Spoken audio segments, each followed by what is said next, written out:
Избор на влада со Бадентер. Одлуките неуставен за законите со Бадентер да се носат со двојно мнозинство.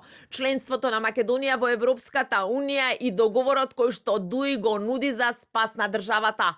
Ова се предлозите кои се очекува лидерот на Дуи Али Ахмети да ги стави на маса пред премиерот Христијан Мицкоски утре на лидерската средба, доколку вечерва добие зелено светло од Генералниот совет на партијата да се појави на средбата. Според информациите на телевизија 24 на вчерашното централно председателство, иако имало поделени ставови, сепак мнозинството било дека Ахмети како лидер, накако што велат на Европската партија, треба да се појави на лидерската средба. Во поканата која што ја испратил премиерот Христијан Мицкоски, стои дека ќе се разговара за политичката и економската состојба во државата, а има и точка разно, што се толкува како можност партијата да ја стави на маса својата агенда. Официјално од мала речица само вела дека конечната одлука ќе биде донесена вечерва. Ако се донесе одлука, председателот на Дуи Али Ахмети да оди на лидерска средба, ќе имаме своја агенда и ќе ги представи нашите предлози кои добија поддршка од Конгресот.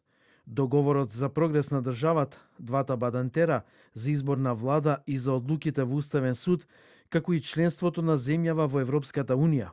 Вели за телевизија 24 висок функционер на Дуи. Со своја агенда и левица, Димитар Апасиев, кој заедно со координаторот Борис Крмов ќе го образложи својот план за една изборна единица и еднаков медиумски пристап на избори за сите партии.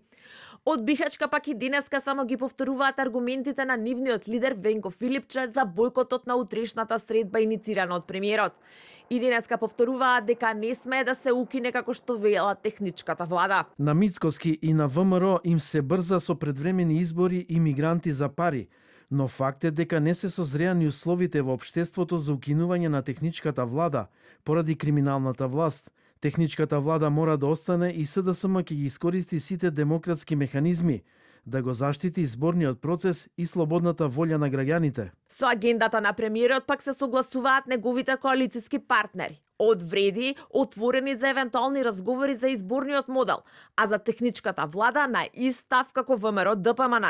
Утре на маса ќе седнат лидерот на БЕСА Билал Касами и координаторот на претеничката група. Ние мислиме дека веќе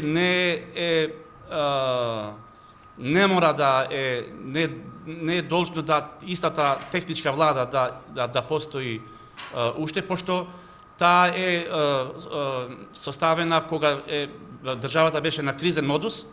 Значи ние немаме веќе кризен модус. Интересно е што знам нема да ги предводи Максим Димитриевски, туку генералниот секретар Горан Минчев со координаторот Бобан Карапејовски.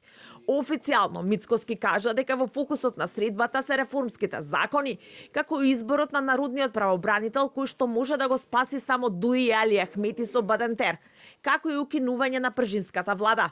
Техничката влада е дел од договорот меѓу Никола Груевски и Зоран Заев во Пржино, за која СДСМ бараше да се укине кога беше власт, а ВМРО ДПМН беше против како опозиција.